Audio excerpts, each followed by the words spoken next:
Boa noite. Sejam todos muito bem-vindos à nossa casa. Eu saúdo todos os que estão presentes e todos que estão conectados pelas redes sociais. Meu nome é Maria Luísa e é com muito carinho que recebemos todos vocês hoje para juntos nós refletirmos sobre o tema ambiente profissional e o trabalho. Só que antes, eu quero convidar todos para sentarem confortavelmente, fecharem os seus olhos, relaxar a mente, para nos conectarmos com toda a espiritualidade amiga que desde as primeiras horas do dia de hoje preparou todo este ambiente para nos receber. Vamos saudar o nosso querido anjo da guarda, esse companheiro de todas as horas, que sempre está conosco, nos abençoando, nos protegendo na nossa jornada.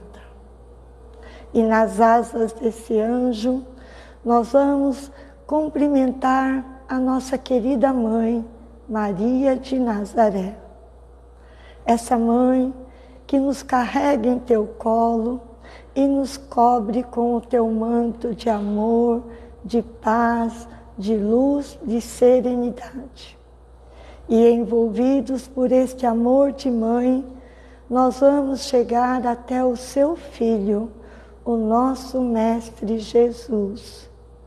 E ao Mestre, primeiro agradecemos todos os seus ensinamentos, a oportunidade de estarmos aqui na escola da vida, e mentalmente de joelhos nós lhe pedimos: Mestre amado, leve-nos à presença do Pai, Criador de tudo e de todos, Senhor de nossas vidas, para que através da prece que nos ensinou, nós possamos saudá-lo. Pai nosso que estais no céu, santificado seja o vosso nome, venha a nós o vosso reino, seja feita a vossa vontade, assim na terra como no céu. O pão nosso de cada dia que nos dai hoje, perdoai as nossas ofensas, assim como nós perdoamos a quem nos tem ofendido. Não nos deixes cair em tentação e livra-nos de todo o mal. Bem, hoje o nosso tema é o ambiente profissional. Vamos falar sobre o trabalho e eu começo levantando com vocês a questão que nós temos uma ideia histórica e um pouco equivocada de que servir, trabalhar é um símbolo de inferioridade. É quando você desenvolve a sua atividade, a pessoa tem a ideia de ser um serviçal.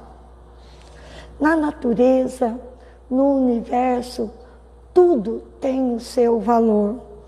Na medida em que serve, no lugar que ocupam, no espaço que fazem a diferença. Se fosse verdade de que servir é escravidão, por que será que a gente joga fora tudo aquilo que não nos serve? Será que existe um lixão cósmico onde joga fora todo aquele que não quer servir? Nós sabemos que não, porque nós estamos aqui para evoluir. Nós viemos reencarnados para fazer a diferença. Sair daqui melhor do que nós chegamos. E também deixar o nosso mundo um pouquinho melhor. E é através da virtude do trabalho que nós temos essa oportunidade de fazer a diferença. Servir é uma necessidade que todos temos. Eu existo, eu sirvo, eu presto uma ajuda, um trabalho a alguém. E assim, a nossa vida, ela ganha sentido. Todos temos o senso de descartar aquilo que não nos serve. Por quê? Porque o que está conosco é para contribuir com a nossa caminhada. E quando a gente fala de trabalho, a gente ouve algumas pessoas dizerem assim: nossa, eu não sinto que vou trabalhar. Eu gosto tanto do que eu faço, eu tenho um prazer. Mas também tem outras pessoas que dizem: olha, eu não sei o que está acontecendo, meu trabalho não rende, vivo enrolada, me dá uma angústia. E todas essas inquietudes, este vazio que a pessoa sente, esta dor, ela ocorre sabiamente. Para quê? Para que ela possa encontrar o seu lugar, ter um sentido na tua vida. E o que é o trabalho? De acordo com o dicionário, o trabalho é uma atividade que o homem exerce para atingir um determinado fim. Eu fui buscar na visão budista, de acordo com o monge do templo Zen de Alterosas, o trabalho também é uma atividade que interagimos com o mundo usando corpo e mente. Nesta visão, o trabalho dignifica, dá dinamismo, dá vida ao ser humano.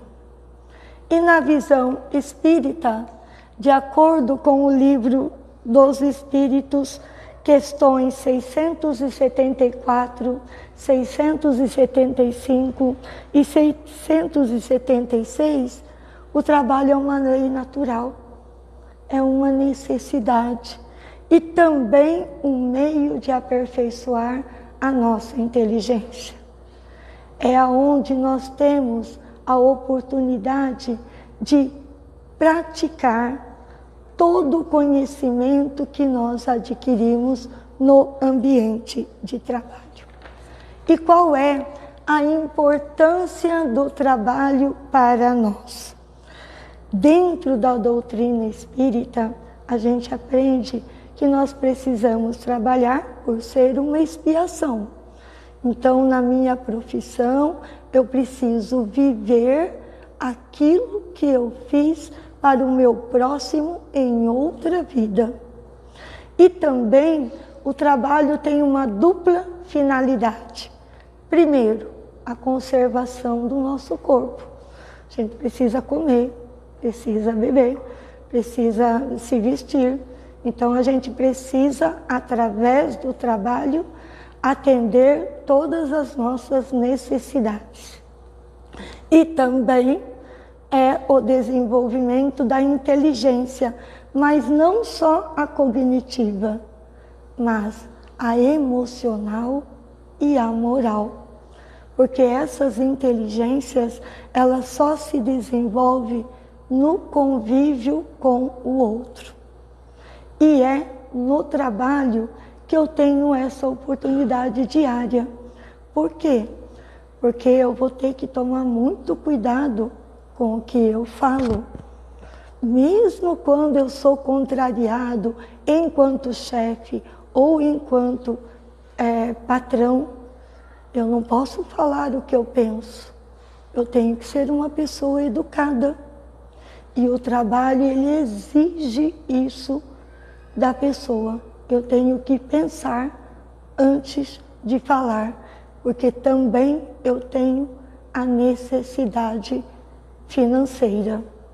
E é no trabalho também que eu tenho a oportunidade de praticar um dos maiores ensinamentos do nosso Mestre Jesus: o amar ao próximo como a ti mesmo.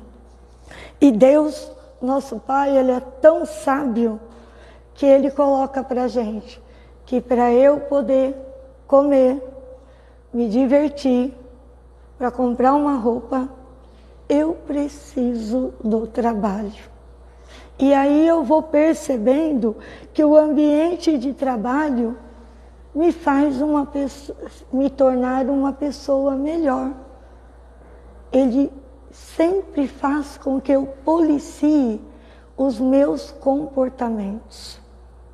E assim eu vou sempre, além de melhorar o meu comportamento, eu tenho que pensar antes de falar, antes de agir e principalmente respeitar o meu próximo.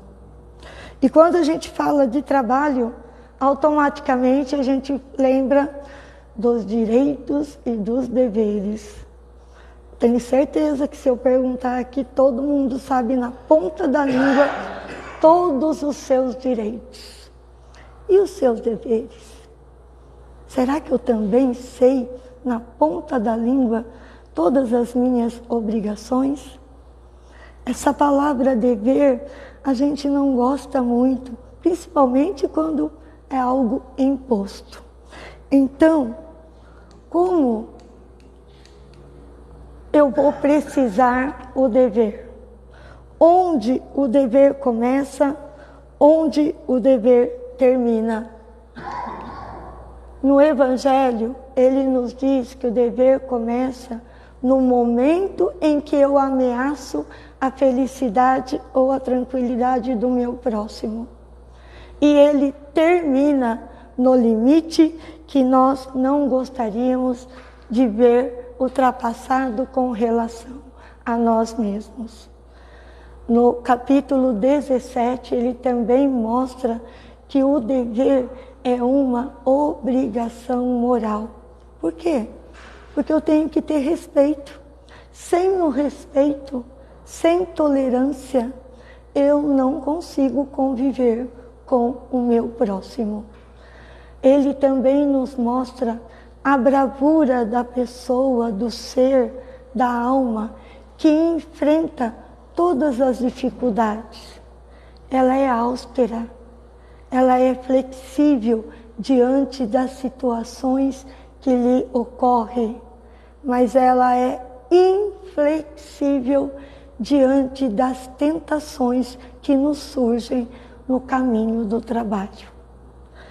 Também fala que o homem que cumpre o seu dever, ele ama a Deus. Ele é juiz e escravo em própria causa.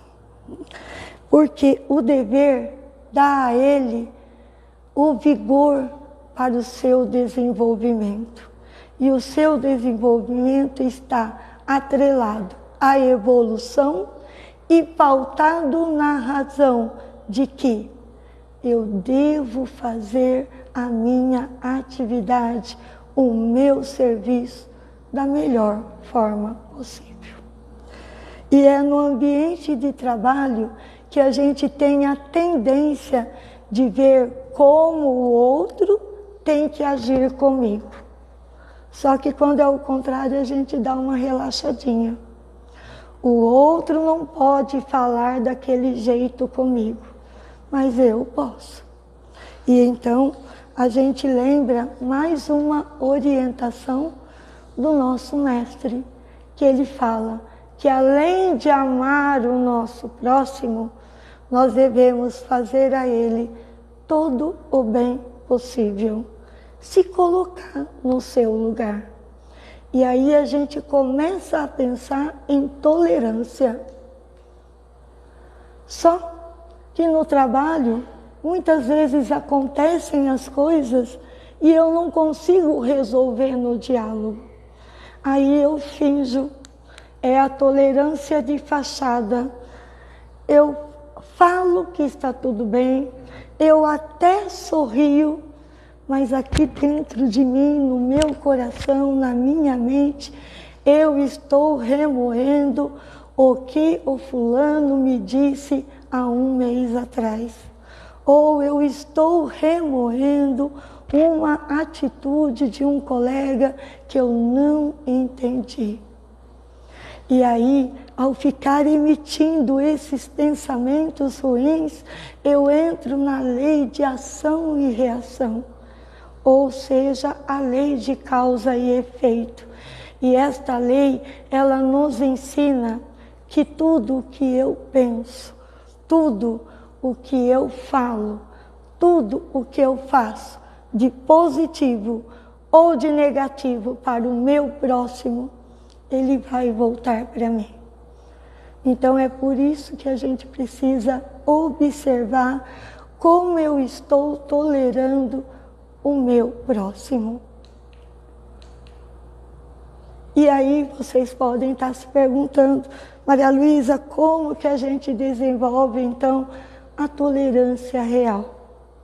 Primeiro, eu preciso entender o que levou aquela pessoa a agir daquela forma comigo, ou a ter falado daquela forma comigo. Eu não preciso partilhar das mesmas ideias que ela, mas eu posso buscar o entendimento, desenvolver a paciência. A gente não sabe das lutas, das dores que esta pessoa carrega no seu coração. Então, a gente precisa ser paciente. E a tolerância, ela está intimamente ligada à paciência. Porque a paciência no Evangelho é vista como uma caridade. Não caridade material, que você dá uma cesta, uma roupa ou um dinheiro, mas é a caridade mais difícil de fazer, que é a do respeito ao nosso próximo. Também nos fala que a gente deve ser obediente. Se eu sei dos meus direitos, eu tenho por obrigação saber dos meus deveres e cumpri-los da melhor forma possível. Por isso que está vinculado à razão. Porque a razão me diz que se eu fizer bem feito, o benefício é para todos.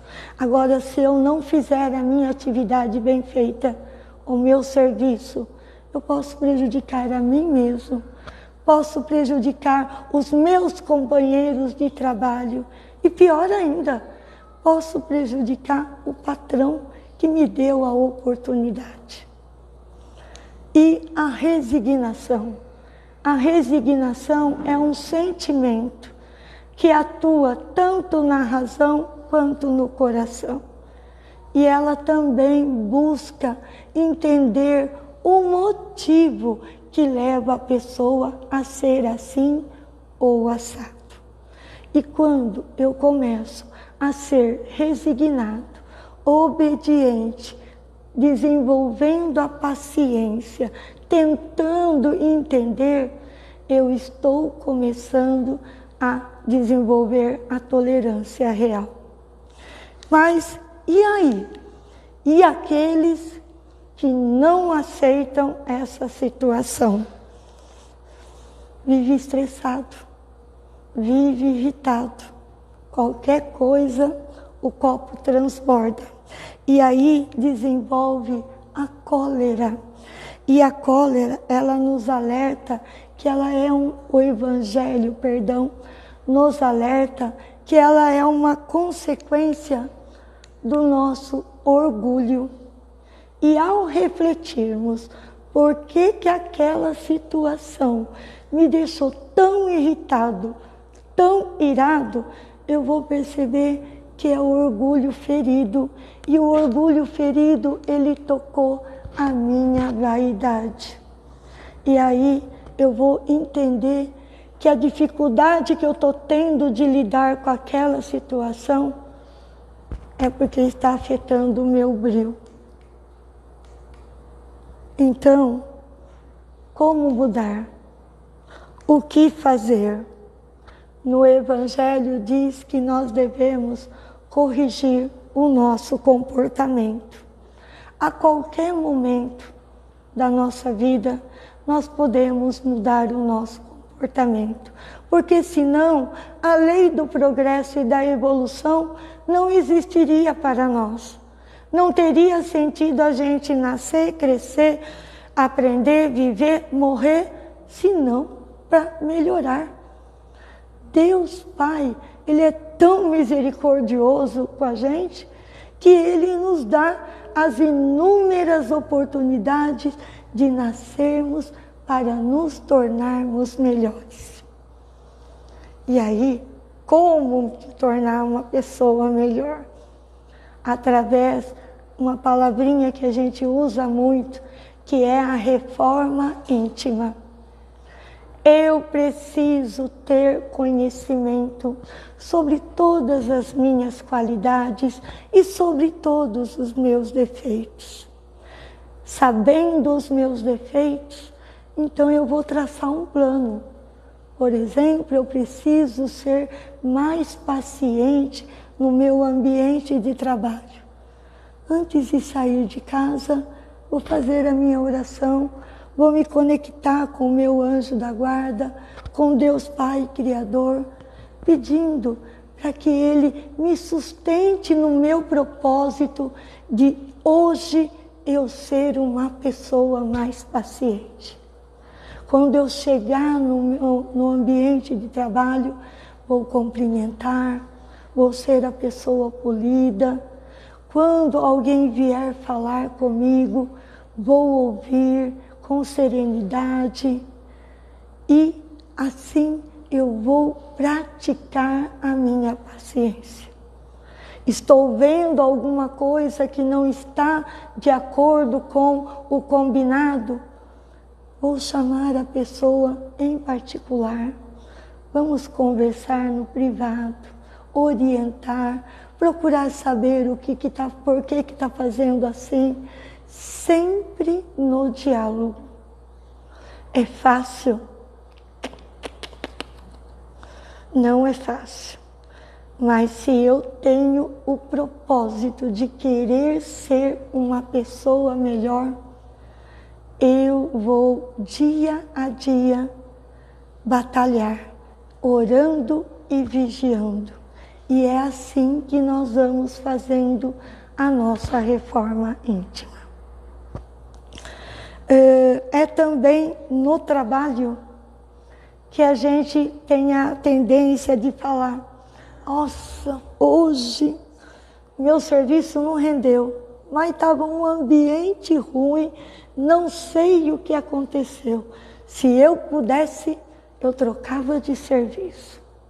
E Jesus, no livro Fonte Viva, se não me engano, na mensagem 96, ele pergunta: o que você faz para melhorar o seu ambiente de trabalho? Você transmite coragem e alegria, independente de ser o patrão ou o empregado? Você transmite confiança? Então o seu patrão pode confiar que você vai fazer bem feito? Incentiva? Estimula? Tem um salário justo? Tem condições de trabalho adequado? Improviso o bem diante das inúmeras adversidades que acontecem no dia a dia? Anima, dá uma palavra de apoio. Sou paciente, sou tolerante com os meus próximos. Me coloco no lugar deles.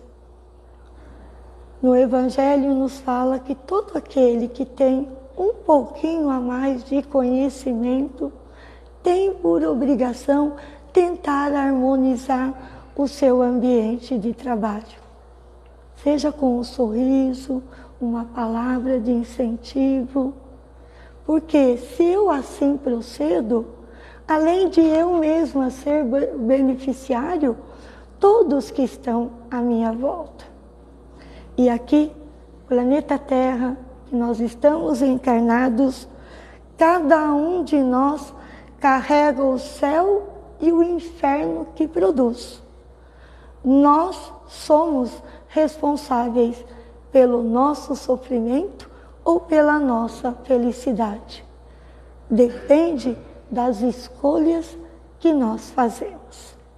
E eu quero encerrar com uma frase de um poeta, Tagore, que ele diz: adormeci e sonhei que a vida era alegria.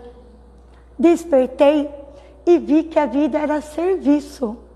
Servi e vi que o serviço era uma alegria. Ou seja, foi através do trabalho que Tagore foi feliz, porque ele se sentiu útil. Ele fez a diferença, ele serviu. E ao fazer tudo isso, ele pôde deitar a cabeça no travesseiro, sabendo que a vida dele teve um sentido e que ele fez a diferença. Então agora eu quero convidar a todos para novamente fecharmos os nossos olhos e elevar o pensamento ao Pai da vida, agradecendo a oportunidade de estarmos aqui reunidos mais uma vez para refletir os ensinamentos do seu Filho. Agradecendo a nossa saúde, a nossa família, o alimento que nós tivemos hoje, a água que bebemos, o ar que respiramos. E nós lhe pedimos, Pai, que nos conceda a serenidade necessária para aceitar as coisas que nós não podemos modificar. Coragem para modificar as que podemos. E sabedoria para distinguir uma das outras. Lembrando sempre que toda a transformação que eu desejo no meu próximo, que eu faça primeiro em mim mesmo. Que Jesus nos abençoe, que todos possam voltar para as suas casas com a paz e a proteção de nosso Mestre Jesus. Que assim seja. Eu agradeço, vou pedir para todos que tenham o tratamento para aguardarem um minutinho. E se alguém tiver alguma dúvida, eu vou estar ali fora e terei o prazer de estar conversando e dizimindo. Muito obrigada, uma boa noite.